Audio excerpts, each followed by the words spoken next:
Puji Tuhan, Bapak Ibu Saudara semuanya. Selamat berjumpa kembali malam hari ini dalam online discipleship Revival Total Ministry. Bapak Ibu Saudara, malam hari ini kita akan melanjutkan materi yang telah kita bahas, ya, yaitu tentang dua buah salib, ya, tentang dua buah salib.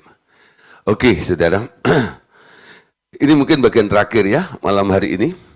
Bicara tentang dua buah salib seperti yang sudah kita bahas bersama-sama. Pertama, yang perlu kita ketahui adalah tentang bahwa kita ini adalah ciptaan baru di dalam Allah, betul? Yang lama harusnya sudah berlalu, sehingga yang baru itu sekarang yang muncul, Saudara. Ya.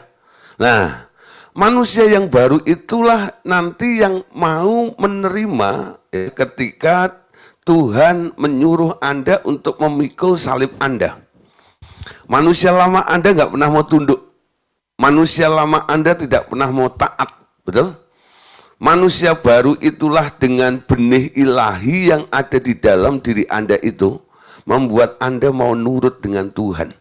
Sehingga proses memikul salib itu, ya, itu nanti akan bisa Anda lakukan bukan dengan paksa, ya, bukan dengan pengertian yang salah juga, seperti yang saya bahas kemarin. Kalau orang menderita, ya, katanya pikul salib. Ya memang ada sih, ya, unsurnya ke situ. Tapi tujuannya harus dipahami. Kenapa Tuhan menaruh salib itu di dalam diri Anda? Tujuannya supaya apa? Arah hidup kita itu tidak semau gue. Nurut sama Dia. Ketika kita nurut sama Tuhan Yesus, hidup kita mengalami sebuah dampak perubahan, ya, dalam hidup kita ini. Sehingga hidupmu akan diubah menjadi serupa sama seperti Yesus, ya. Ngikut jejaknya Yesus, pikul salib. Nah, Saudara, ada dua buah salib, ya. Nah, salib Tuhan Yesus sudah dikerjakan oleh Tuhan Yesus di atas kayu salib 2000 tahun yang lalu. Dan Tuhan Yesus melakukannya, memikul salib itu, bahkan naik di atas kayu salib itu, dan dengan bangga tanpa luka batin, dia ada di atas kayu salib bisa berkata, apa? It's finished. Sudah, genap, sudah, selesai. Lulus cum laude. Luar biasa. Nah, sekarang Saudara, ikut Yesus, Tuhan bilang, ya, harus sangkal diri dan pikul salib setiap hari. Ya, setiap hari. Pak, bukankah cukup Tuhan Yesus yang pikul salib? Ya, saya nggak usah pikul salib dong. Nah, saya hanya menikmati aja apa yang menjadi karya salib Tuhan.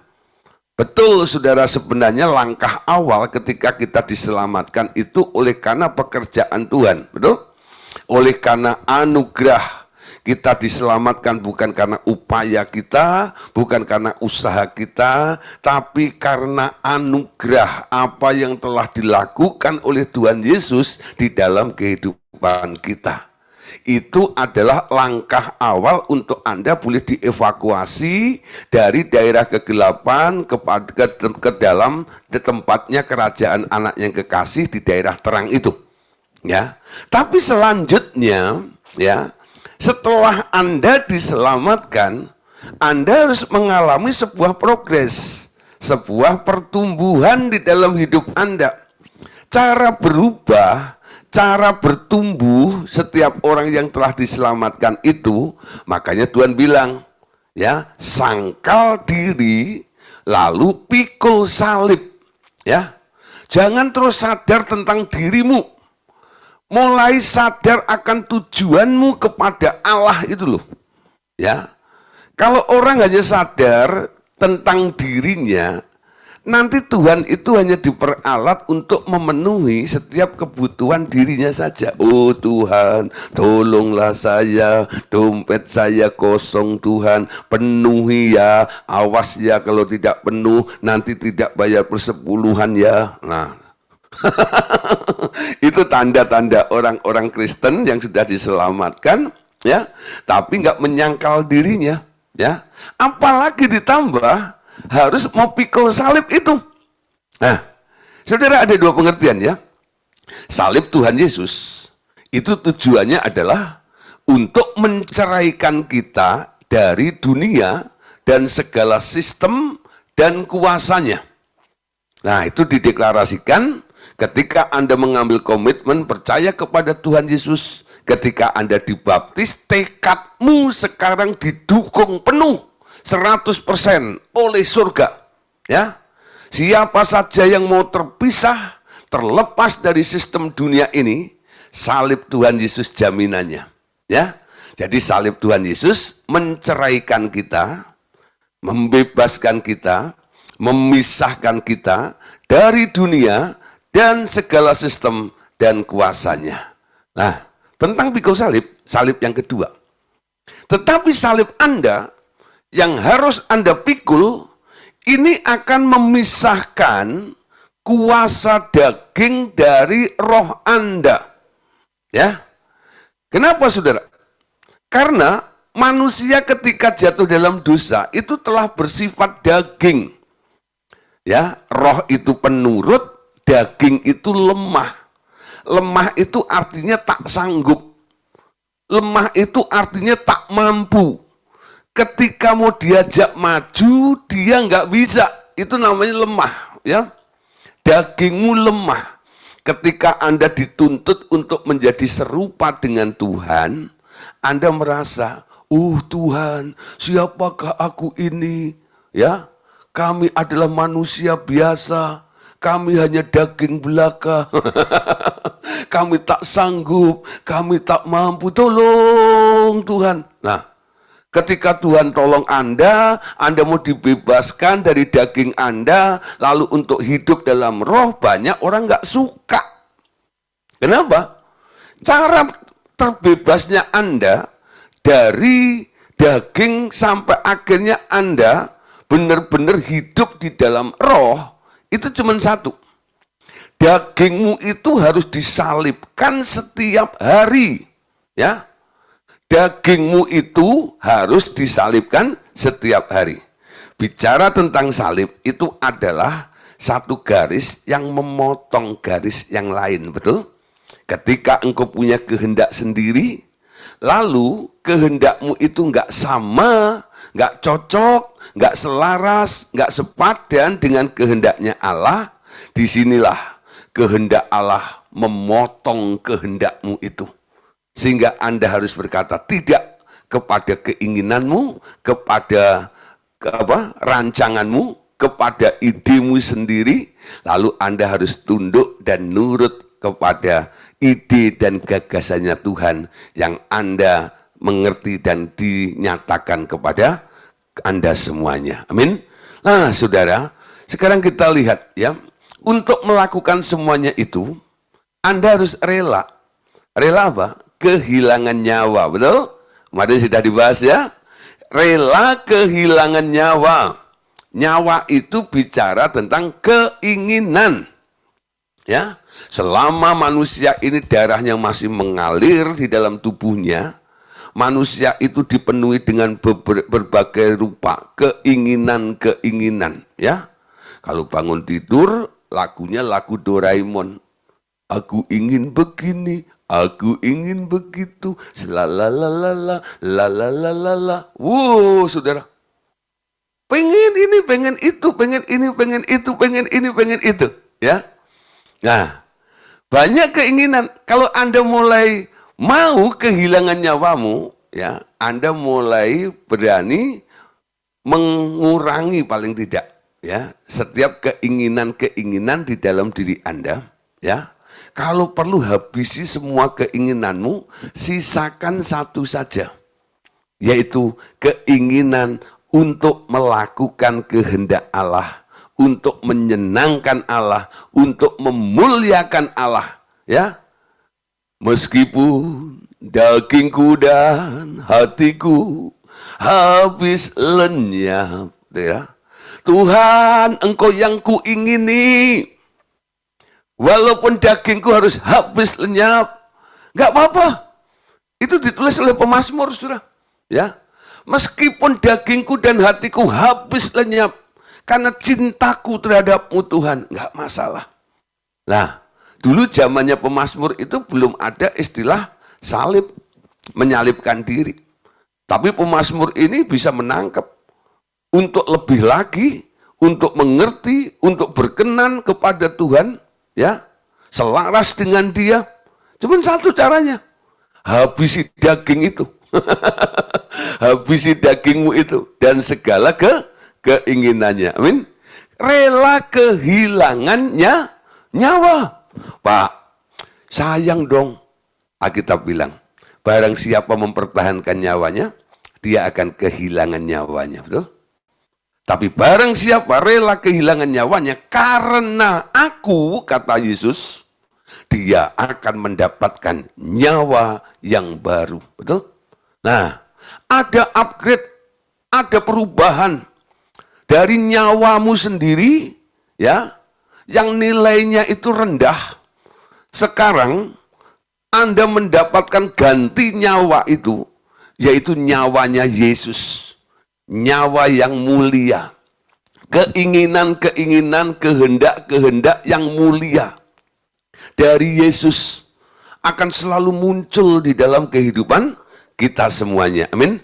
Nah, saudara, oleh sebab itu, ya, pertempuran antara Roh Kudus dan daging ini harus cepat dibereskan, ya. Ketika dagingmu mulai muncul, Anda harus tunduk kepada Roh Kudus sekarang. Roh Kudus, ya, bongkar semuanya. Yang terakhir kemarin, ya, tentang Roh Kudus, ya, kita lihat di sini dulu nih tentang Roh Kudus, ya. Oke, saudara, kita kemarin sampai di sini materinya. Nah, bentar. Ini dia. Ya. Oke, ya, Roh Kudus versus daging, ya. Nah, minta Roh Kudus untuk menolong, membuang hal-hal yang dari daging dalam dirinya. Nanti Roh Kudus akan menunjukkan kepada Anda setiap perbuatan daging yang ada di dalam Anda itu, ya. Nah, mungkin di dalam diri orang itu masih ada sifat marah sehingga dia menjadi pemarah. Masih ada kesombongan sehingga dia menjadi orang yang sombong, ya. Ada orang yang krisis harga diri, ya, pengen dihargai terus, ya. Mungkin ada juga motivasi-motivasi jahat.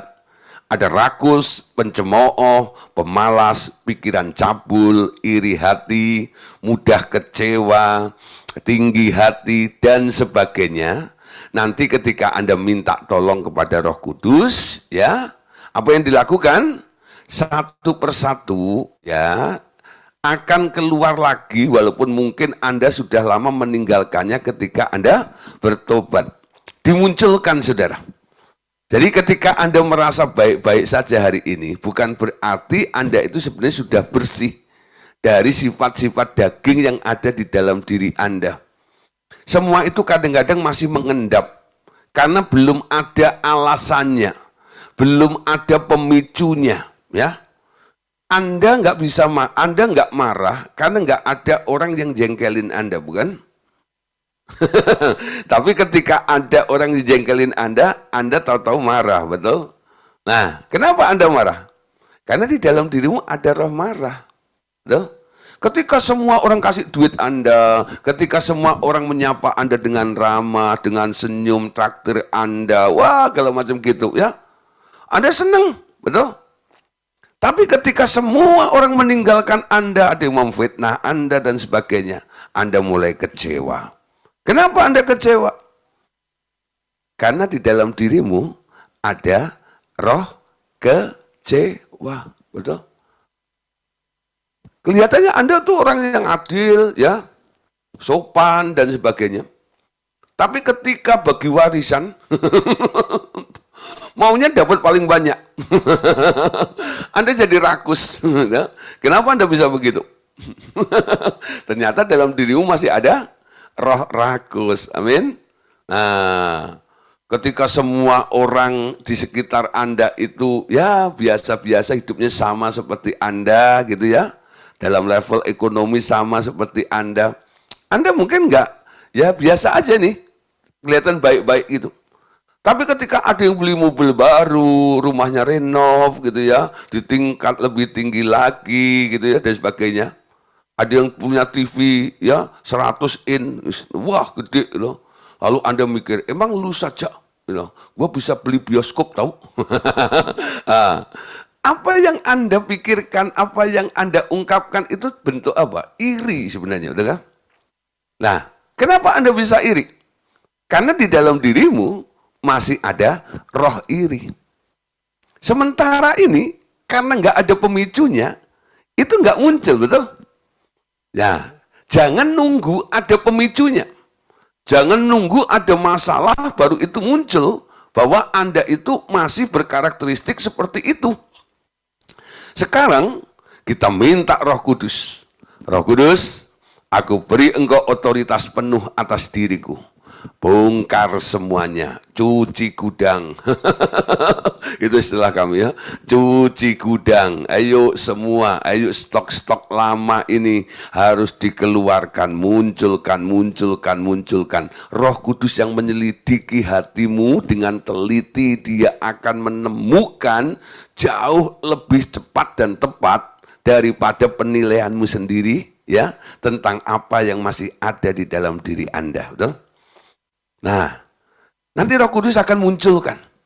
Nah, tahu-tahu habis berdoa begitu, loh, aku kok pengen marah ya. Kenapa ya?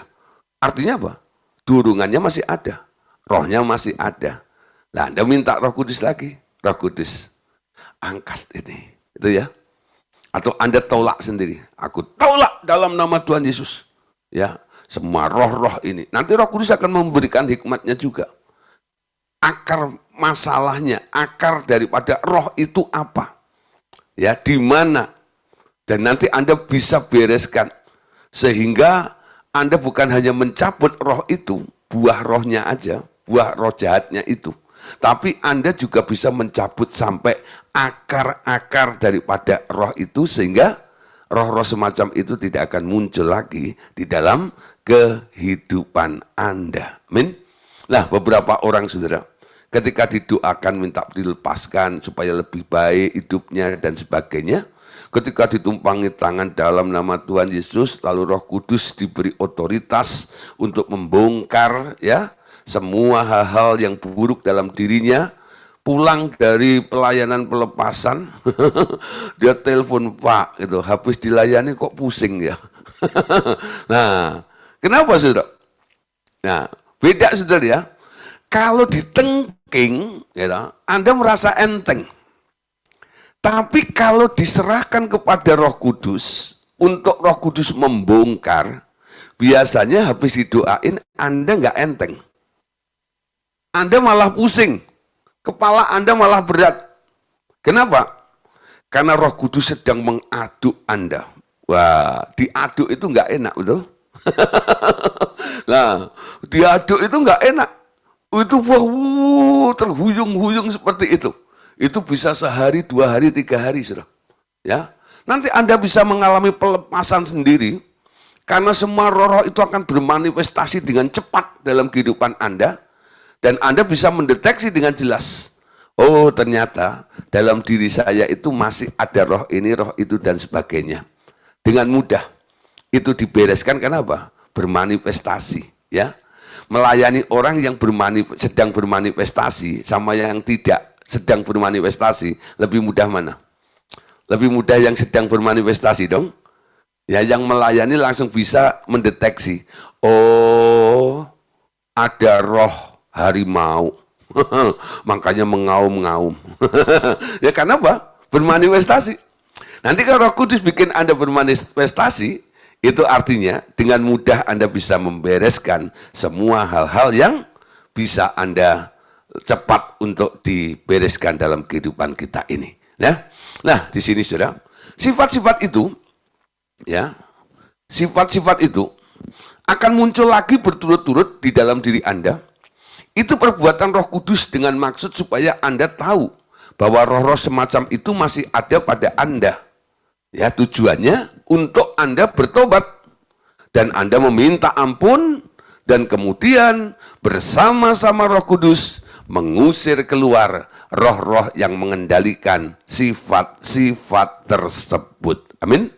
Nah, seringkali Anda akan mengalami pelepasan sendiri dengan gejala mual, gejala pusing, disertai perasaan tubuh yang lemas berturut-turut untuk beberapa hari lamanya. Dan pelayanan pelepasan dengan bantuan orang lain pun ini dapat mempercepat proses ini tentunya, ya. Nah, saudara, kalau Anda sudah mengalami seperti itu, Anda mencoba untuk mengusir bersama Roh Kudus kayaknya nggak maksimal, Anda boleh menghubungi, ya, para mentor, para pengajar senior Anda. Ceritakan apa yang sedang Anda alami, lalu nanti mentor ini akan mengetahui apa yang sedang terjadi di dalam diri Anda, apa yang Roh Kudus sedang kerjakan di dalam diri Anda, betul? Nah, dengan keterbukaan Anda akan memudahkan mentor Anda nanti akan membantu untuk menengking, mengeluarkan semua roh-roh yang dimunculkan oleh Roh Kudus, ya, roh yang jahat itu dalam diri Anda sendiri. Amin. Nah, saudara, ya. Sekarang banyak hal, ya. Contoh lagi, saudara, ya. Pikiran Anda, ya, seringkali produktif menghasilkan 3 hal, ya, yaitu tentang khayal atau fantasi, termasuk fantasi seks dan sebagainya. Rencana-rencana yang akan dilakukan hari ini atau masa depan, kenangan masa lampau, baik yang manis maupun yang melukai Anda. Nah, tentang 3 keinginan ini juga yang keluar dari pikiran Anda boleh minta Roh Kudus untuk membersihkan roh-roh pengendali fantasi namanya, sampai habis, sampai ludes, sampai entek dari kepala Anda, ya. Anda sambil pegang kepala Anda sendiri, minta Roh Kudus, ya, untuk apa? Membersihkan roh-roh pengendali fantasi ini sampai habis, ya. Lalu biarkan dia melakukan inner healing dan membersihkan semua rekaman masa lampau Anda dari memori, dan mengganti kebiasaan merencana tiap hari dengan dorongan intuisi Roh Kudus atau rencana Tuhan Yesus saja. Amin. Nah, ketiga hal itu yang menduduki imajinasi Anda, sehingga imajinasi Anda tak bisa dipakai Roh Kudus untuk memberi vision yang dari Dia, ya. Nah, banyak orang nggak bisa mendapatkan penglihatan atau pernyataan-pernyataan roh itu karena di dalam dirinya itu masih, ya, khususnya tentang vision itu tertutup karena apa? Pengendali fantasi ini masih kuat.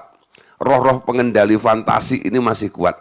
Ini kalau sudah dihapuskan, nanti tentang Tuhan, tentang rencana Tuhan, tentang hal-hal surgawi itu akan mudah Anda lihat, saudara, ya. Nah, pembersihan hidup nyawa Anda, hidup kedagingan, akan mengakibatkan indera rohani terbuka dengan mudah. Indera rohani Anda akan makin bertambah tajam karena dibersihkan dan kemudian dilatih oleh Roh Kudus, ya. Nah, beberapa ayat Roma 8, 13-14. Sebab jika kamu hidup menurut daging, kamu akan mati, tetapi jika oleh roh kamu mematikan perbuatan-perbuatan tubuhmu, kamu akan hidup. Semua orang yang dipimpin Roh Allah adalah anak-anak Allah, ya. Nah, Yohanes 16:13. Tetapi apabila Ia datang, yaitu Roh kebenaran, Ia akan memimpin kamu ke dalam seluruh kebenaran.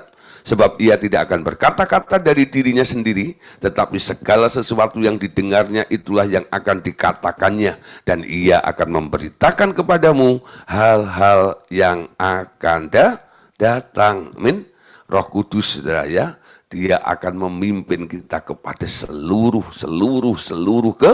kebenaran itu, ya. Nah, Ibrani 5 13-14. Sebab setiap orang yang terus minum susu, ia tidak memahami ajaran tentang kebenaran, sebab ia adalah anak kecil, ya. 14. Tetapi makanan keras adalah untuk orang-orang dewasa yang memiliki indera yang terlatih untuk membedakan yang baik dari yang jahat. Pengalaman Anda memikul salib bersama dengan Tuhan ini, ya, ini akan melatih indera rohani Anda, sehingga Anda boleh disebut sebagai orang-orang Kristen yang dewasa. Oke, saudara, selanjutnya setelah kita melakukan semuanya ini akan ada dampak yang luar biasa. Dampak yang luar biasa itu apa? Anda akan melihat ya, yang namanya tubuh dosa itu akan mengalami jobless ya. Nah, Anda tahu jobless? Nggak punya kerjaan. Nganggur ya, nganggur ya. Tubuh dosa itu akan mengalami jobless. Yang selama ini aktif ya, dia terus mau melakukan pergerakan di dalam kehidupan Anda, dia bingung. Karena apa? Medianya tidak ada lagi. Karena sudah dibersihkan. Dia mempengaruhi Anda dari sisi kesombongan, sombongnya sudah diangkat, betul? Dia mau ambil bagian ya, pakai media iri hati. Anda sudah nggak ada roh iri hati dalam diri Anda. Nah, dari sini itu tubuh dosa nggak bisa berbuat apa-apa lagi. Ya, itu caranya seperti itu. Jadi kendali Roh Kudus dalam hidup Anda ini akan membuat tubuh dosa ini bingung sendiri nanti. Apa yang harus aku lakukan sekarang ya? Nah, saudara, tentang tubuh dosa kita lihat dulu ya. Sebenarnya dalam diri manusia ini ada 3 unsur yang membuat dosa terjadi dalam hidup seseorang ya. Ada 3 unsur yang membuat orang itu jatuh dalam dosa atau membuat dosa terjadi dalam hidup seseorang. Yang pertama ya adalah unsur setan. Ya, Anda tahu setan itu memang punya niat jahat. Dulu setan itu awalnya kan malaikat yang kudus, namanya Lucifer. Ya, Lucifer itu nama malaikat yang diberikan oleh Allah sendiri kepada kelompok ini, ya, Lucifer ini. Lucifer ini ditunjuk oleh Allah untuk menjadi pemimpin pujian di surga pada waktu itu. Jadi WL, worship leaders di sana, ya. Pasti ini malaikat kudus dong. Alkitab mengatakan ini Lucifer itu dulu adalah kerub yang tinggalnya, ya, tempatnya itu dekat dengan tahta Allah Bapa di sana loh. Beda dengan Gabriel, beda dengan Mikael, saudara. Dia punya tempat spesial loh dulu, betul? Tapi setelah dia jatuh dalam dosa, karena didapati kecurangan di dalam dirinya itu, lalu dia dilempar ke bumi. Setelah dia dilempar ke bumi, dia menjadi jahat. Karena apa? Marah. Ya, karena digeser posisinya itu, dia marah, dia dendam dengan Allah, dan dia sekarang tekadnya cuma satu, melawan Allah. Betul? Dia jadi makhluk jahat. Makanya disebut setan. Ya. Bedakan ya. Memang setan itu Lucifer. Betul? Tapi sebelum jadi setan, ya, dia adalah Lucifer, malaikat yang baik. Malaikat yang kudus dulunya. Tapi karena sekarang dia sudah dibuang, dilempar penuh dengan dendam dan amarah, dia akhirnya menjadi si jahat. Betul ya? Nah, menjadi si jahat. Nah, setiap orang yang dipengaruhi oleh setan, pengaruhnya apa? Diajak jahat, betul? Diajak jahat. Nah, kita orang itu kan gampang dipengaruhi ya. Orang bisa berubah karena pengaruh juga. Jadi ketika setan itu punya akses dalam hidup Anda, lalu masuk menguasai hidup Anda, orang yang dikuasai oleh setan itu, pasti hidupnya, perbuatannya, pikirannya, hatinya jadi jahat. Kenapa? Dikendalikan oleh setan, si jahat itu. Sehingga apa yang dilakukan? Dia melakukan perbuatan dosa. Ya.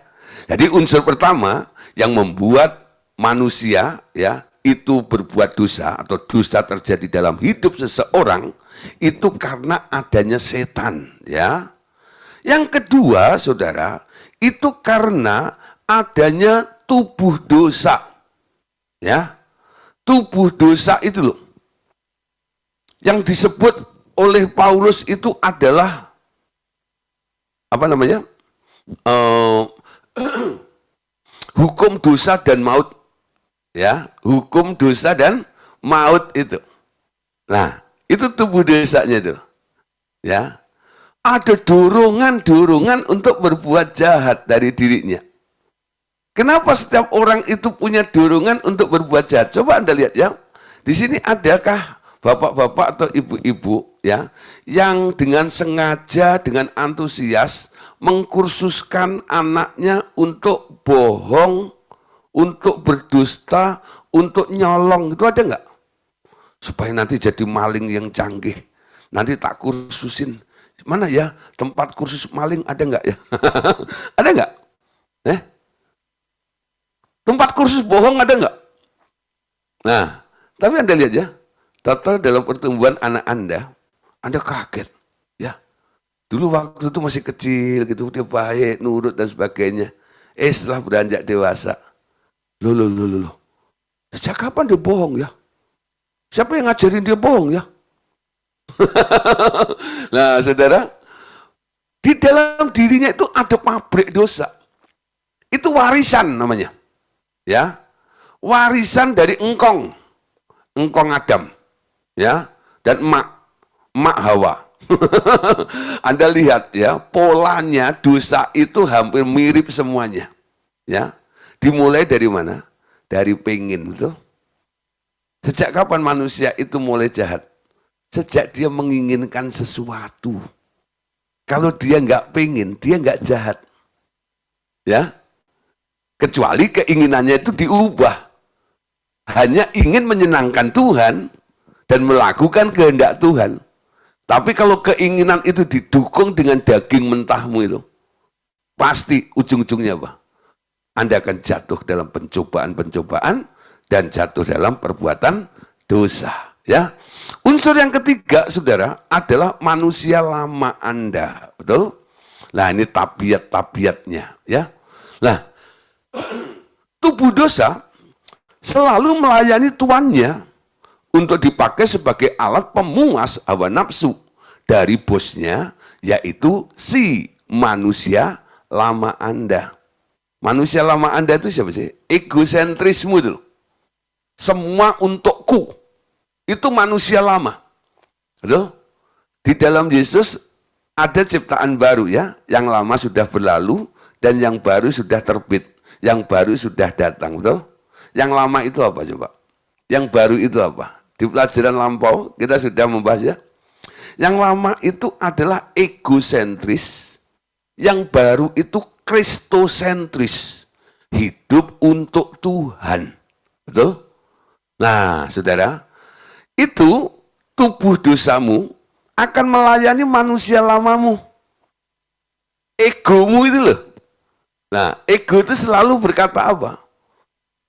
Aku pengen. Aku. Ikut Yesus, si aku itu harusnya sudah digantung bersama Yesus di kayu salib, betul? Sehingga Anda berkata, hidupku bukannya aku lagi, tapi Kristus dalamku. Hidupku bukannya aku lagi, tapi Kristus dalamku. Amin. Yesus hidup dalamku. Oh. Amin. Atau Anda bisa katakan, ku telah mati dan tinggalkan cara hidupku yang lama. Nah, jadi manusia lama Anda itu egomu. Ya. Kadang-kadang saudara di sini ya, tubuh dosa itu ya selalu melayani tuannya untuk dipakai sebagai alat pemuas hawa nafsu dari bosnya, yaitu si manusia lama itu. Nah, ketika orang mulai jatuh dalam keinginan-keinginan dan mulai berbuat banyak kejahatan, kesalahan, dan berbuat dosa, lalu mereka berupaya untuk lepas dari semuanya itu. Ada yang memakai cara begini, saudara ya. Ada orang yang berusaha mengusir setan terus-menerus agar ia tidak menggoda manusia untuk masuk ke dalam pencobaan, ya. Wah, saudara, pokoknya kalau ada sesuatu yang salah, ya, ada sesuatu yang keliru, ada perbuatan-perbuatan yang enggak menyukakan Tuhan, yang jahat dan sebagainya, pokoknya semua yang dihajar setan. Ya, engkau setan, keluar dalam nama Tuhan Yesus. Ya, bahkan selalu, saudara, ya, setan itu ya dijadikan kambing hitam. Ya, biang kerok masalah ini pokoknya setan. Sebenarnya enggak seluruhnya setan, saudara. Kadang-kadang semua bisa terjadi karena masih adanya tubuh dosa di dalam hidup Anda ini yang belum dimatikan. Ya, setan itu kadang-kadang hanya mendorong aja, buka pinnya saja. Dia kadang-kadang menyesatkan Anda saja. Tapi kadang-kadang keputusan yang Anda ambil itu kadang-kadang bukan setan yang ngajak. Itu keputusanmu. Ya, contoh ya, saya diajak sama Pak Andreas Daryanto. Gitu loh. Nah, diajak jebur ke Danau Sunter. Hah? Katanya sih, ada buayanya. Gak tahu bener atau enggak itu. Tapi katanya ada sih, di TV muncul juga ya. Nah, itu di Danau Sunter gitu. Lalu Pak Gideon, yuk, ya, jebur sana. Wah, saya nggak mau, sudah. Pertama, karena adanya isu di situ ada buaya. Yang kedua, saudara, karena saya nggak bisa berenang. Saya kalau berenang cuma satu gaya. Dadah. Gaya batu, gitu loh. Sekali masuk langsung tenggelam, gitu loh. Tolong. Kayak gitu doang. Nah, saya nggak mau dong, gitu. Walaupun diajak, gitu. Walaupun dipengaruhi, bahkan mungkin diiming-iming. Udahlah Pak Gideon, gitu. Habis jebur itulah, nanti kita makan mie apa ya yang disuntar yang hocek itu, wah gitu ya. Moh, lebih baik nggak makan daripada saya nanti harus menanggung risiko fatal kalau jebur ke Danau Sunter itu. Nangkep, saudara ya. Iblis selalu mengajak, mendorong Anda untuk berbuat dosa. Anda berbuat dosa mungkin bukan karena iblisnya yang mengajak. Karena keputusan Anda sendiri juga ya. Kemauan Anda. Ya. Kenapa orang mau?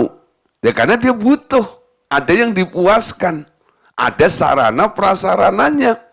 Ya. Sehingga Anda bisa mengikuti ajakan daripada si setan itu. Nah, di sini saudara, ya. Memang ya tidak salah sih kalau kita usir setan, ya. Mengusir setan. Tapi kalau kita pengertiannya hanya sampai level ini, ya, kasihan setannya. Ya, ada satu hari saudara, ya, teman saya batuan cerita gini ya. Ada sidang ya di antara para setan. Aduh, kita ini selalu disalah pahamkan, gitu. Yang pengen dia, gitu, yang disalahin saya. Nah, saudara, setan itu, aduh, sampai akhirnya dia protes sama Tuhan. Tuhan, tuh manusia gimana ya? Gitu. Dia yang pengen gitu, nanti selalu yang diusir saya. Padahal keputusan dia sendiri, ya. Belum tentu, ya. Tapi setan memang biangnya, saudara, ya. Nah, Anda jangan kompromi, jangan beri kesempatan kepada iblis, betul. Ya, dia selalu mencari celah. Dia berjalan keliling sambil mengaum-ngaum, mencari siapa saja yang dapat ditelannya, betul? Dapat dipengaruhinya, ya, dapat didorongnya. Itu semua tergantung keputusan ada Anda sendiri, ya. Lalu saudara, yang kedua, ya, ada orang yang berusaha, ya. Ada orang lain yang berusaha agar tubuh dosa itu dihentikan saja kegiatannya. Atau dinonaktifkan sama sekali dengan menarik diri dari kegiatan duniawi dan bertapa atau meditasi terus menerus. Ya. Nah, ada orang-orang begitu ya. Aduh, aku kalau tinggal di kota besar seperti ini, ya, waduh, saya pasti akan berbuat dosa. Ya. Lalu dia berpikir, bagaimana supaya nggak berbuat dosa? Lalu dia pergi ke hutan, ya, bersemedi di sana. Di sana nggak ada night club, di sana nggak ada bar, ya. Yang ada cuma kali, ya. Nah, dan suara-suara binatang yang begitu, ya, nggak ada fasilitas yang mendukung untuk berbuat dosa. Ketika dia di sana, dia berbuat dosa nggak? Enggak. Kenapa? Nggak ada sarananya. Tapi ketika dia turun ke kota lagi, apa yang dilakukan pertama kali? Berbuat dosa lagi. Gitu. Menarik diri untuk stop dari situ. Gitu. Itu bukan way out-nya, saudara. Ya. Nah, banyak, saudara. Nah, secara rohani lagi, saudara. Ada beberapa orang, ya. Dia untuk mengubah karakter seseorang, karakter dasar seseorang ini, ya, warisan ini. Nah, kadang-kadang mereka harus menelanjangi dirinya, ya. Nah, ada nih, ya, contoh gitu ya. Ada beberapa orang yang bikin camp, kadang-kadang gitu ya, suruh pengakuan, mengaku dirinya ini jeleknya, ini semuanya dan sebagainya gitu. Lah, nanti, ya, setelah itu kayaknya ada yang meredam. Dia nggak berbuat dosa lagi. Tapi saya perhatikan, saudara, ya, cara seperti itu nggak permanen. Ya, orang-orang yang ikut camp seperti itu 3 tahun, 4 tahun kemudian dia melakukan hal itu lagi. Kenapa? Rasa malunya sudah hilang. Itu perasaan membekas ketika semangatnya mengakui itu sudah luntur selama 3-4 tahun. Ya. Dan itu banyak. Memang pada waktu dia habis acara camp seperti itu benar-benar kayak malaikat, saudara. Ya. Wah, sampai istrinya, wah, Pak, pokoknya suamimu harus ikut camp itu loh, gitu. Dan sebagainya gitu, dan sebaliknya gitu ya. Nah, tapi nggak tahan lama itu. Nah, bagaimana, saudara, untuk melepaskan semuanya itu supaya permanen dalam kehidupan kita ini, ya? Tetapi, saudara, Tuhan Yesus telah memberi dirinya digantung di kayu salib, agar yang percaya kepadanya ikut memakukan manusia lamanya di kayu salib bersama dia. Dengan demikian tubuh dosa itu kehilangan pekerjaannya, kehilangan kuasa, karena kehilangan bos lamanya. Amin. Nah, perhatikan, ini yang harus dilakukan. Tuhan Yesus kenapa mati di kayu salib, memberikan dirinya digantung di kayu salib, agar yang percaya kepadanya itu sekarang ikut memakukan apa? Manusia lamanya di kayu salib bersama dengan dia. Egonya ini loh harus dibuang, dipakukan di atas kayu salib bersama dengan Yesus. Waktu Anda melakukan hal seperti ini, akan terjadi tubuh dosa itu kehilangan pekerjaannya alias jobless. Ya. Kehilangan kuasa. Karena bos lamanya sudah dipaku di kayu salib. Hidupku bukannya aku, tapi Kristus. Ya. Nah, di sini tubuh dosa baik iblis maupun nggak bisa. Ya. Kenapa? Bos nggak ada. Sekarang bosnya beda. Bosmu sekarang adalah Allah. Anda adalah hamba Allah yang melakukan kehendak Allah. Roma 6 ayat 6 sampai yang ke-7. Karena kita tahu bahwa manusia lama kita telah turut disalibkan. Perhatikan ya. Supaya tubuh dosa kita hilang kuasanya. Agar jangan kita menghambakan diri lagi kepada dosa. Sebab siapa yang telah mati, ia telah bebas dari dosa. Pengaruh setan pun nggak ngaruh dalam hidup Anda. Kalau proses pemakuan manusia lama itu Anda kerjakan dan Anda lakukan dengan benar. Ya. Contoh ya, kalau orang sudah mati, Walaupun dia sukanya itu semangka gitu ya, waktu hidup buah semangka. Lalu dia ada di peti mati itu ditaruh di rumah duka. Anda bawa semangka udah dikupas, semangka tanpa biji, wah gitu ya. Lalu Anda tawarin, mak gitu ya. Ini semangka hojek ya, kesukaan emak gitu ya. Kira-kira emak bangun nggak? Enggak. Makan nggak? Tempel-tempelin di bibirnya. Makan nggak? Enggak. Kenapa nggak makan? Karena sudah mati. Iblis mempengaruhi Anda. Yuk, kesini gini, yuk, gitu. Ngefek nggak?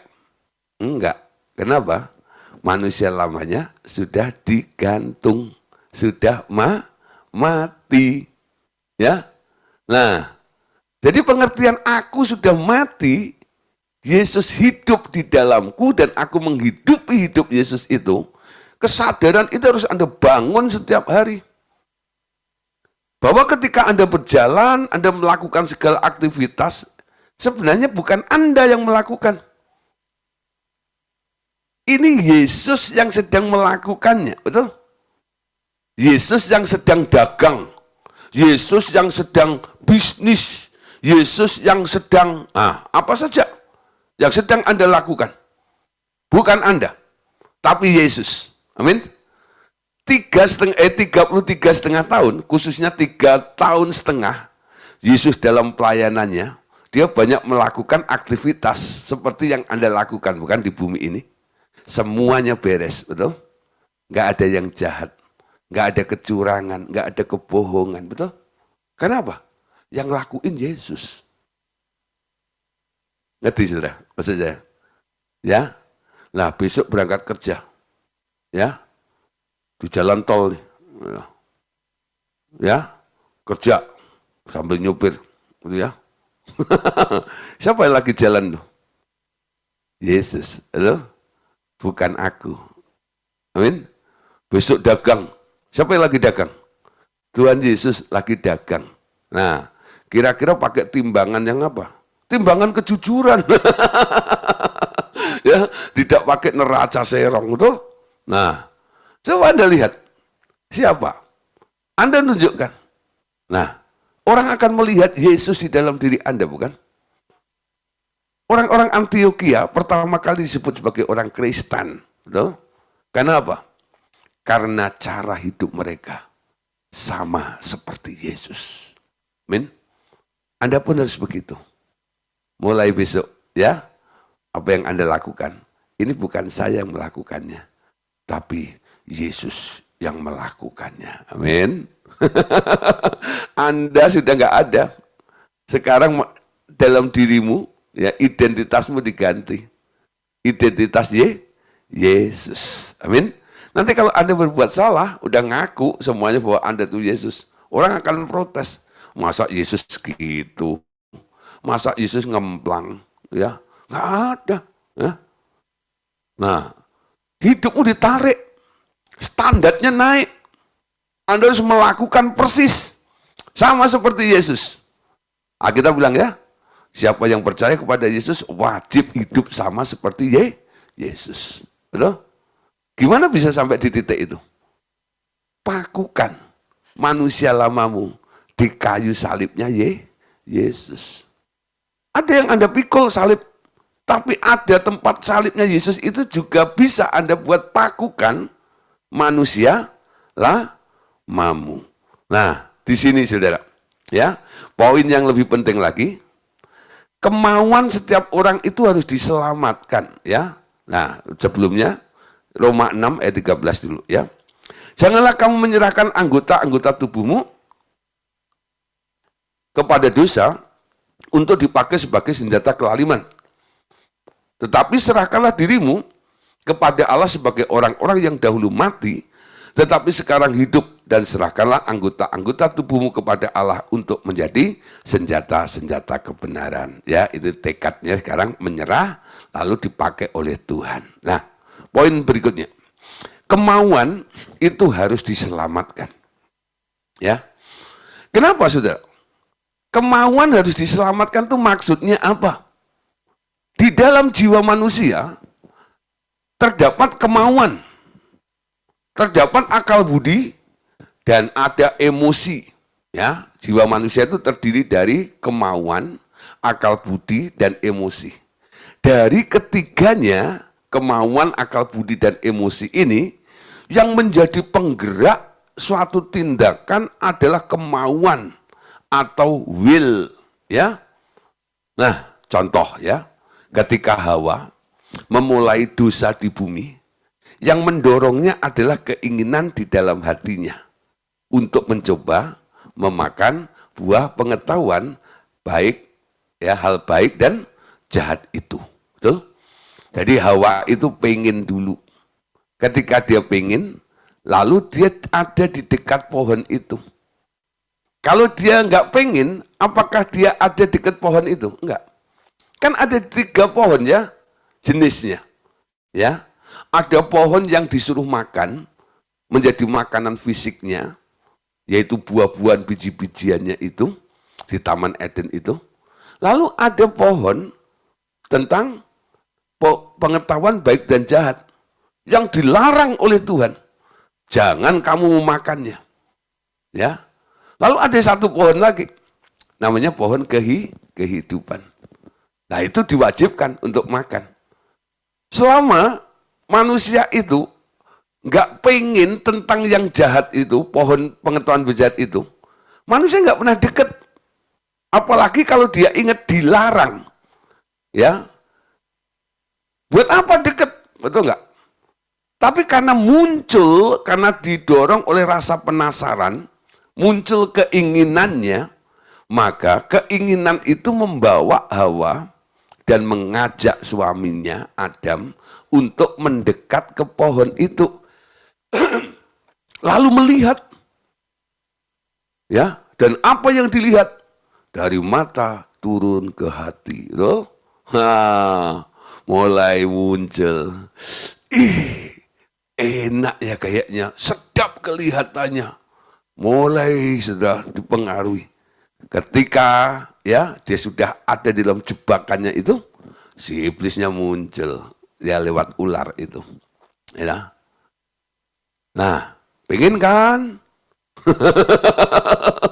Ya, pengen kan? Ya. Hawa bilang, kok tahu? Iyalah, itu air liurnya udah ngecas tuh, ya. Kayaknya udah pengen banget itu. Oh gitu, ya. Enak loh, mulai sudah dipromosikan tuh, buah itu sama si iblis. Tapi kan ini, nah kamu salah dengar kali, diputar balik firman itu. Bukan itu maksudnya. Terperdaya, saudara. Akhirnya manusia jatuh dalam dosa. Diawali karena will, karena keinginan. Amin. Nah, oleh sebab itu, saudara, ya, bagian pertama yang harus diselamatkan dari jiwa Anda adalah kemauan Anda. Di dalam kemauan Anda muncullah keinginan-keinginan Anda. Keinginanlah yang harus disalibkan sedini mungkin sebelum tindakan-tindakan dosa itu terjadi.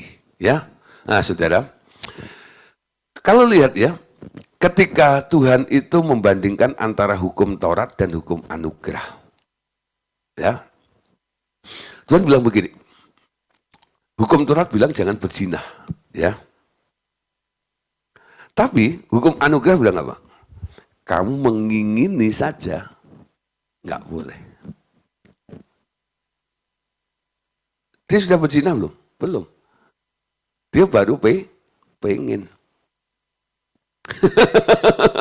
Ya, baru pengen. Ya, nggak boleh, saudara.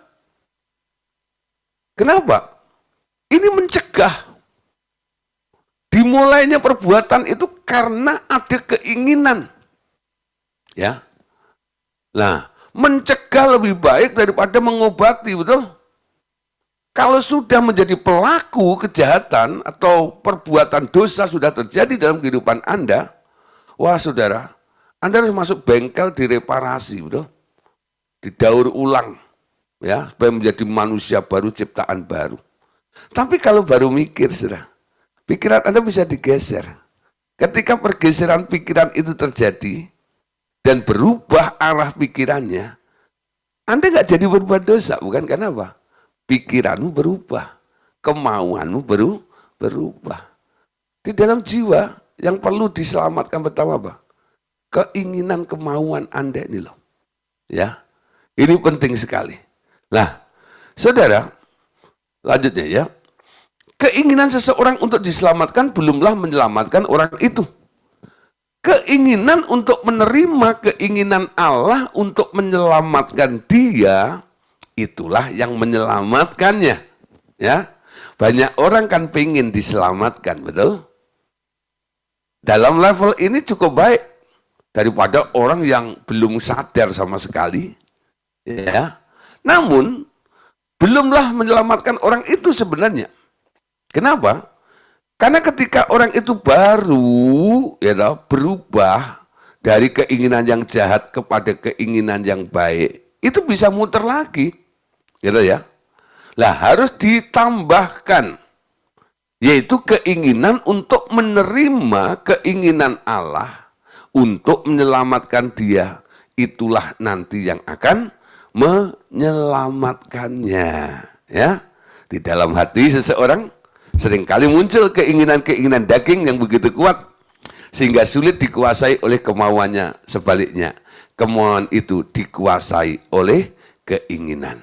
Dan itu adalah ciri orang yang hidup di dalam daging. Walaupun pikirannya menginginkan hidup baru yang dipimpin roh dan mulutnya telah mengaku menyerahkan hidupnya kepada Tuhan, begitu keinginan daging muncul, tanpa berpikir lagi, bertindaklah ia menurut keinginannya itu. Ya, ayo kita lihat ayat-ayat tadi ya, dari apa yang diuraikan di atas tentang Hawa. Ya, itu Kejadian 3 ayat 6. Anda lihat, perempuan itu melihat bahwa buah pohon itu baik untuk dimakan dan sedap kelihatannya. Lagi pula pohon itu menarik hati karena memberi pengertian. Lalu ia mengambil dari buahnya dan dimakannya dan diberikannya juga kepada suaminya yang bersama-sama dengan dia, dan suaminya pun memakannya. Ya, dia lihat ya, nah baik untuk dimakan dan menarik hati. Nah, ketika sampai ada di titik ini, saudara, ini paling bahaya, betul ya? Orang lihat ya nggak ada salahnya. Tapi kalau apa yang Anda lihat itu sudah mengguncangkan hatimu, menggetarkan hatimu, nah itu yang perlu ya. Kalau yang dilihat baik, menggetarkan hatimu, Anda membawa Anda pada perbuatan yang baik. Tapi kalau yang Anda lihat itu adalah yang jahat, lalu itu menggoncangkan dan menggetarkan hatimu, Anda sebentar lagi jadi orang jahat dan melakukan hal yang jahat itu. Ya, nah saudara, memandang boleh, tapi jangan mengingini. Ya, ada beberapa anak muda tanya, ya Pak, lihat cewek cantik boleh nggak? Ya boleh lah. Masa kalau ada lewat cewek cantik terus tutup mata begitu, tapi dicari lubang sedikit. Ya boleh lah, gitu ya. Tapi kalau anda lihat lalu Anda pikirin, ini dan itu dan sebagainya, itu yang nggak boleh, ya. Nanti Anda akan berusaha mencari kesempatan untuk melakukan apa yang Anda pikirkan itu, apa yang Anda inginkan di hatimu. Lihat boleh nggak? Boleh, ya. Nah, waktu melihat gimana supaya nggak jatuh dalam dosa? Anda kembalikan kepada kemuliaan Tuhan. Wah, luar biasa ya. Tuhan itu kalau ciptaan makhluk cantik luar biasa. Oh gitu ya. Nggak apa-apa ya. Nah, Roma 7 ayat yang ke-7. Jika demikian apa yang hendak kita katakan? Apakah hukum Taurat itu dosa? Sekali-kali tidak. Sebaliknya, justru melalui hukum Taurat, aku telah mengenal dosa, karena aku juga tidak tahu apa itu keinginan, kalau hukum Taurat tidak mengatakan, jangan mengingini. Saudara, Paulus menyimpulkan, kalau Anda lihat hukum Taurat itu kan banyak larangannya, ya. Jangan ada padamu Allah lain di hadapanku, ya. Jangan membuat patung dan sujud menyembahnya. Ya. Lalu jangan menyebut nama Tuhan dengan sembarangan. Ya, terus apa lagi?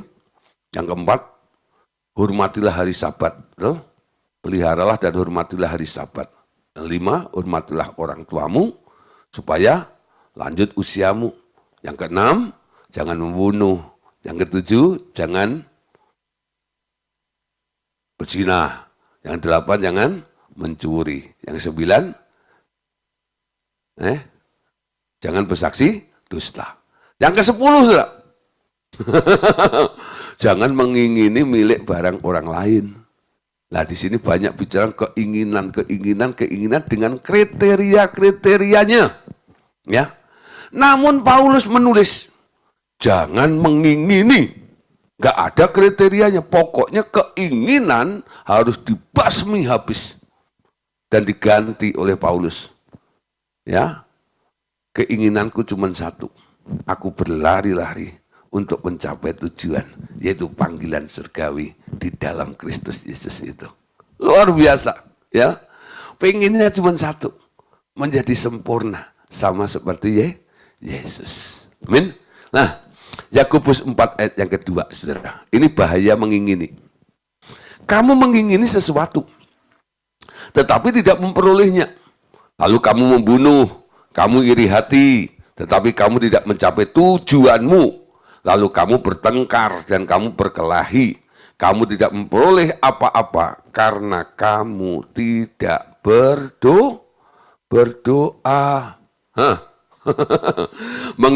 Gara-gara mengingini sesuatu, lalu tidak memperolehnya, muncul, saudara. Kalau nggak membunuh, iri, ya, karena tujuannya nggak nyampe. Ada yang bertengkar, ada yang berkelahi, dan semuanya. Nah, kenapa semua tidak Anda peroleh? Yakobus mengatakan, karena kamu tidak memperoleh apa-apa, karena kamu tidak berdoa di sini. Nah, saudara, bahaya keinginan. Kalau Anda berdoa, sebenarnya Anda kan menyertakan Tuhan. Ya, Anda mendengar tuntunan dan pimpinan Tuhan. Kalau apa yang sedang Anda inginkan itu, ya, itu mungkin belum diizinkan oleh Tuhan. Nanti Tuhan akan bilang, Anda nggak ngotot, betul? Anda nggak sampai ngotot, sampai bertengkar, berkelahi, membunuh, itu nggak sampai. Munculnya keinginan itu di-bypass oleh Tuhan, betul ya? Bisa seperti itu. Tapi kalau Tuhan mengizinkan, Tuhan akan membantu Anda untuk Anda mendapatkan apa yang sedang Anda inginkan. Karena apa? Tuhan ACC di situ, gitu loh. Tapi kalau keinginanmu itu mutlak dirimu sendiri dan Anda perjuangkan dengan kekuatan Anda, nanti kayak tadi ya, iri hati, membunuh, bertengkar, dan semua itu akan terjadi di dalam kehidupan Anda. Nah, saudara, untuk penutupnya, ya, ada akses Allah ke dalam hati Anda, ya. Itu yang bisa membawa dampak perubahan di dalam hidupmu.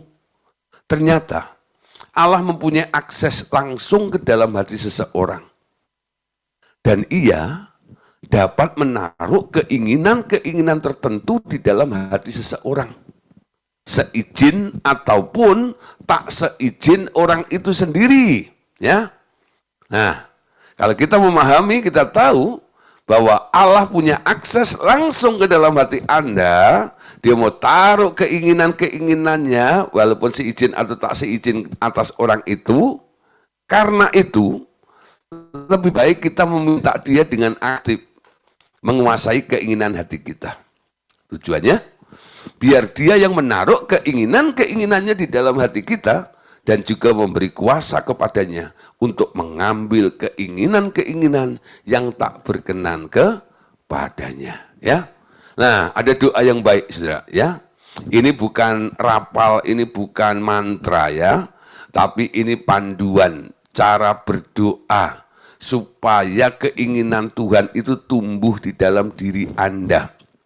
Ya, cobalah berdoa seperti ini. Ya, Tuhan, taruh keinginanmu di dalam hatiku, apa yang harus kuperbuat? Ya, yang pertama, Anda minta, ya, Tuhan, taruh keinginanmu di dalam hatiku, apa yang harus ku perbuat. Lalu, ambil dari dalam hatiku keinginan yang tak sesuai dengan kehendakmu. Nah, doa pendek seperti ini gampang atau mudah? Ya, coba pelototin dulu ya, saya baca sekali lagi. Tuhan, taruh keinginanmu di dalam hatiku, apa yang harus ku perbuat. Ambil dalam hatiku keinginan yang tak sesuai dengan kehendakmu. Doa seperti ini gampang atau mudah?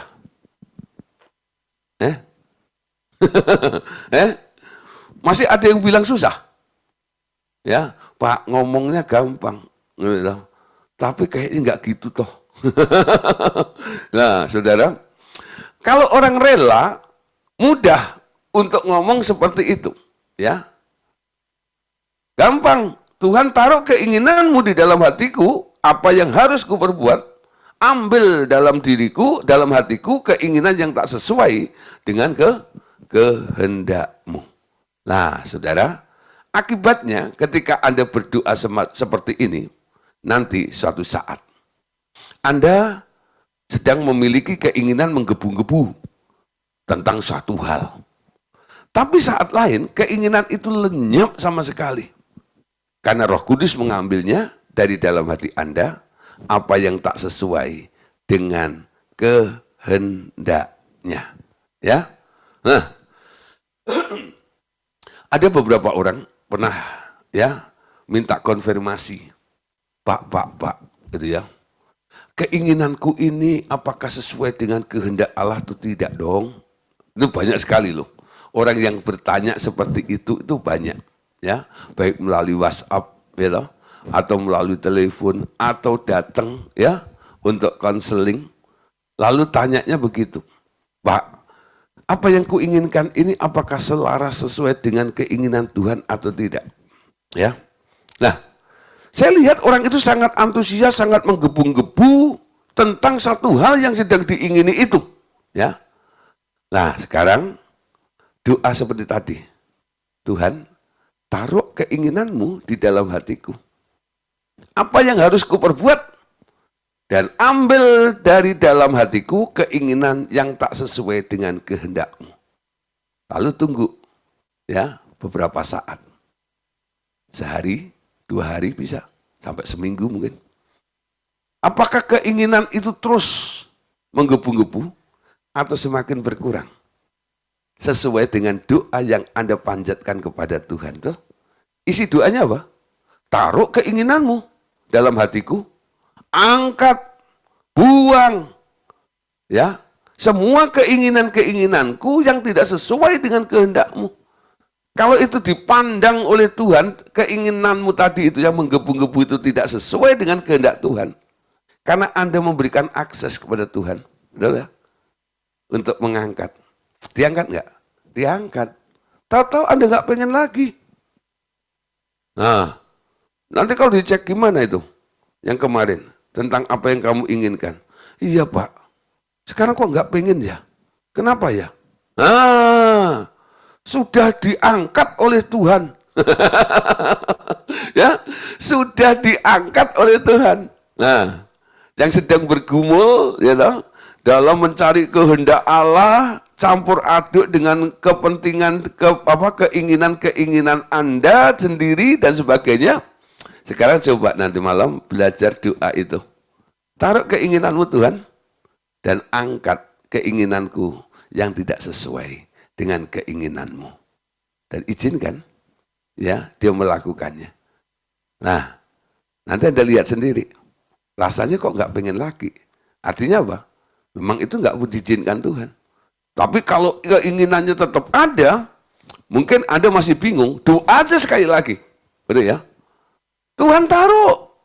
Ya, Anda sudah berdoa 2-3 kali, keinginan itu masih menggebu-gebu. Artinya Tuhan izinkan Anda untuk mendapatkannya itu. Dan kalau Tuhan izinkan, dia juga yang akan mendukung dan membuktikan dengan caranya. Dan Anda melihat dengan ajaib semua apa yang Anda inginkan. Walaupun itu mungkin sangat mustahil. Tuhan bisa lakukan. Kenapa? Dia setuju dengan apa yang Anda inginkan itu. Amin. Nah, saudara, Anda juga bisa berdoa begini lagi, saudara. Anda dapat juga berdoa, Tuhan, aku mohon taruhlah di dalam hati suami atau istriku untuk membeli roti bila ia pulang dari kantor. Nah, setelah ada yang doa gitu ya, bilang, wah itu yang sering doa gitu istrinya Pak Daryanto ya. Anda sebentar mau pulang nih ya, tarik dalam hati suamiku beli bakso di situ. Gitu, ya. Papa datang dengan membawa keranjang, gitu. Isinya apa? Bakso. Gitu. Ya lah. Kok tahu? Aku tadi berdoa. Nah, saudara, nah kita kan pernah belajar tentang doa wisgrab ya. Pak, apakah ini tidak termasuk ya ada unsur wisgrabnya? Dengan apa? Mempengaruhi orang dengan keinginan aku mau. Mendominasi orang seperti itu. Bagaimana, Pak? Nah, saudara, ya, sejauh itu bukan dorongan jahat. Seringkali doa itu berhasil. Tentu ada bahaya ke arah perdukunan atau witchcraft kalau itu dilakukan terus-menerus, ya. Yakni mempengaruhi orang melalui doa-doa, orang yang berjalan di dalam Roh Kudus akan segera ada yang melarang di hatinya. Bila permintaan itu mulai melanggar kehendak Allah dan memasuki daerah perdukunan atau witchcraft, ya. Jadi kalau ada doa gitu belajar ya nggak masalah. Tapi kalau nanti Roh Kudus sudah mencegah, berarti Anda sudah masuk daerah witchcraft atau perdukunan, menguasai orang lain dengan keinginanmu, walaupun itu suamimu, ya, walaupun itu istrimu dan sebagainya, atau anakmu dan sebagainya. Nah, saudara, sekarang kita mulai belajar lebih lagi. Di dalam diri suamimu ada Tuhan. Akses Tuhan masuk, betul? Di dalam diri istrimu ada akses Tuhan masuk. Di dalam diri anakmu ada akses Tuhan bisa intervensi ke sana. Ya. Bukan Anda, bukan suamimu Anda intervensi dengan keinginanmu. Ya. Tuhan yang tahu keinginanmu, Tuhan yang sama yang ada di dalam hati ya suamimu, dia akan ngomong apa yang menjadi keinginanmu kalau keinginanmu itu sesuai dengan keinginannya, kehendak Tuhan. Betul? Nangkap ya? Tuhan yang menggerakkan nanti. Padahal dia nggak doa. Nah, karena kebiasaan doa kemarin itu dan akhirnya ketahuan. Terus waktu dia datang gini, nah kenapa ya? Hari ini kok aku pengen beli ini? Ya, kamu doa ya tadi? Enggak. Swear, saya enggak doa. Ya. Enggak doa minta gitu enggak. Tapi kenapa ya? Tapi sebenarnya aku pengen. Memang lagi pengen makan itu. Aneh ya? Nah, kalau sudah terjadi seperti ini, Anda tahu ya, siapa yang menggerakkan orang itu? Tuhan. Karena Tuhan punya akses ke suami, Tuhan punya akses ke anak, Tuhan punya akses ke istri, betul? Nangkap ya? Tuhan yang sama, dia yang tahu apa yang Anda butuhkan, dia akan ngomong ke orang lain, yang Tuhan ada di situ juga. Bisa terjadi seperti itu. Jadi masalah keinginan itu bisa dihandle oleh Tuhan dengan rapi sekali, saudara. Ya. Jadi ketika kita rela kehilangan nyawa, menyerahkan keinginan kita kepada Tuhan, itu nggak rugi. Anda dihindarkan dari daerah witchcraft, perdukunan. Anda nggak menguasai orang, nggak mengintimidasi orang, betul? Nggak mengancam orang dengan doamu. Tapi Tuhan sendiri yang melakukannya. Dia bekerja dengan caranya sendiri. Amin. Ibrani 8 ayat 10. Inilah perjanjian yang kuadakan dengan kaum Israel sesudah waktu itu. Demikianlah firman Tuhan. Aku akan menaruh hukumku dalam akal budi mereka dan menuliskannya dalam hati mereka. Maka aku akan menjadi Allah mereka dan mereka akan menjadi umatku, ya. Nah, ditaruhnya di dalam akal budi mereka, hukum-hukumnya, ya. Keluaran 4:21. Firman Tuhan kepada Musa, pada waktu engkau hendak kembali ini ke Mesir, ingatlah supaya segala mujizat yang telah kuserahkan ke dalam tanganmu kau perbuat di depan Firaun, tetapi aku akan mengeraskan hatinya sehingga ia tidak membiarkan bangsa itu pergi. Ya, Anda lihat di sini ya. Tuhan punya akses ke Firaun, betul? Sehingga dia mengeraskan hatinya. Tuhan loh, ya, ada punya akses untuk Firaun. Contoh lagi, 1 Samuel 10:9. Sedang ia berpaling untuk pergi meninggalkan Samuel, maka Allah mengubah hatinya menjadi lain. Dan segala tanda-tanda yang tersebut itu terjadi pada hari itu. Tuh.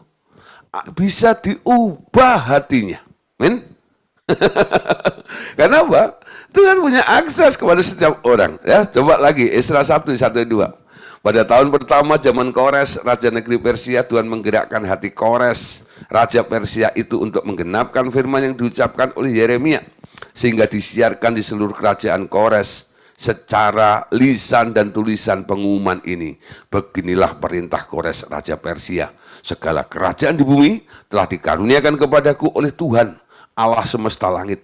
Ia menugaskan aku untuk mendirikan rumah baginya di Yerusalem yang terletak di Yehuda. Ya, nah Anda lihat sudah, Kores, raja, ya, itu bukan orang percaya, digerakkan oleh Tuhan untuk apa?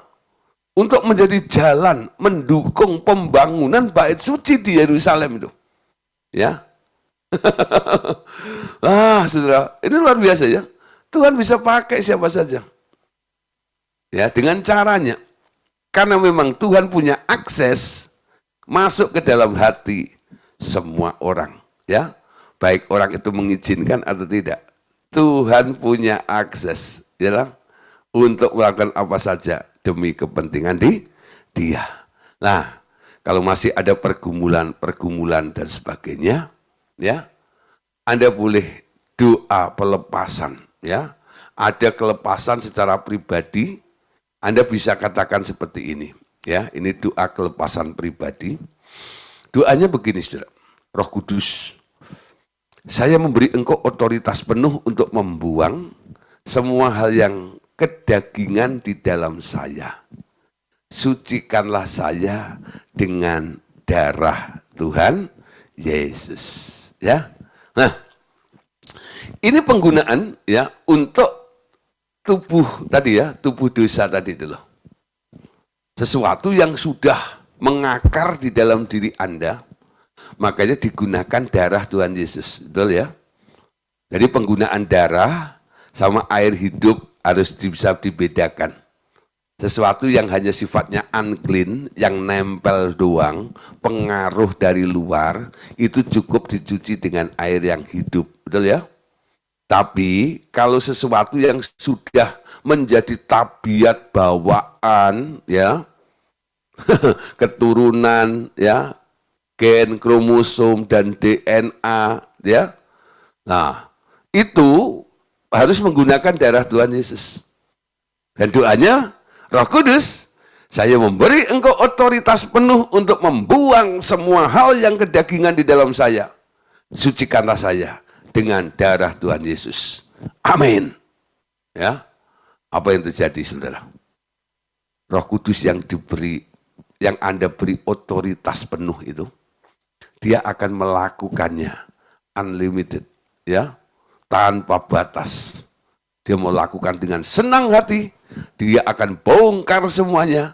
Dia akan tunjukkan semua apa yang harus dikeluarkan dari dalam hidup kita semuanya. Amin. Oke, Bapak Ibu Saudara, tentang 2 buah salib sudah kelar, sudah selesai, ya. Oke, malam hari ini, ya, kita akan bersama-sama berfoto ria. Tuhan Yesus memberkati. Amin.